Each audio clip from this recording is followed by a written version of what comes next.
નમસ્કાર મિત્રો, વિડીયોમાં તમારું સ્વાગત છે। જી હા મિત્રો, અત્યારે હાલ મોટા અને મહત્વના સમાચાર સામે આવી રહ્યા છે। તો મિત્રો, સમાચારમાં વાત કરીએ તો મધ્યપ્રદેશના મહેર જિલ્લામાં બસ અને ટ્રક વચ્ચે ભયંકર અકસ્માત સર્જાયો હતો, જેમાં 9 લોકોના મૃત્યુ નિપજ્યા હતા અને 20 લોકો ઇજાગ્રસ્ત થયા હતા, જેમની મહેર અને અમરપાટાની હોસ્પિટલમાં સારવાર ચાલી રહી છે।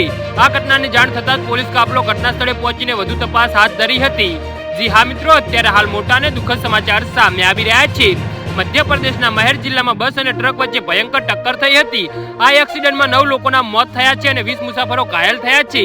આ એક્સિડન્ટ શનિવારે રાત્રે 11 વાગે નાદન દેહાત થતા થાના ક્ષેત્રના નેશનલ હાઈવે નંબર 30 પર થયો હતો।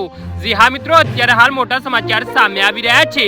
એવું કહેવું છે કે આભા ટ્રાવેલ્સની સ્લીપર કોચ બસ પ્રયાગરાજથી રીવા થઈ નાગપુર જઈ રહી હતી। બસ ઓવરસ્પીડમાં હતી। આ દરમિયાન ચોરસિયા ઢાબા નજીક રોડની સાઈડમાં ઉભેલા ડમ્પર ટ્રક સાથે અથડાઈ હતી અને હાલ આ એક્સિડન્ટમાં મૃત્યુઆંક વધવાની આશંકા વ્યક્ત કરવામાં આવી રહી છે।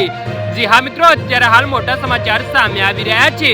અહેવાલ અનુસાર આ ઘટના શનિવારે 28મી સપ્ટેમ્બર રાત્રે લગભગ 11 વાગ્યાની આસપાસ બની હતી। એક બસ પ્રયાગરાજથી નાગપુર જઈ રહી હતી। આ દરમિયાન પથ્થરોથી ભરેલા ટ્રક સાથે અથડાઈ હતી, જેમાં 9 લોકોના કમકમાટી ભર્યા મોત થયા હતા અને 20 લોકો ઇજાગ્રસ્ત થયા હતા। જી હા મિત્રો, અત્યારે હાલ મોટા અને દુઃખદ સમાચાર સામે આવી રહ્યા છે। તો મિત્રો, આના વિશે તમારું શું કહેવું છે તો નીચે અમારી કોમેન્ટ બોક્સમાં જરૂરથી જણાવજો અને અમારી YouTube ચેનલને સબસ્ક્રાઇબ કરવાની ભૂલતા નહીં। ધન્યવાદ।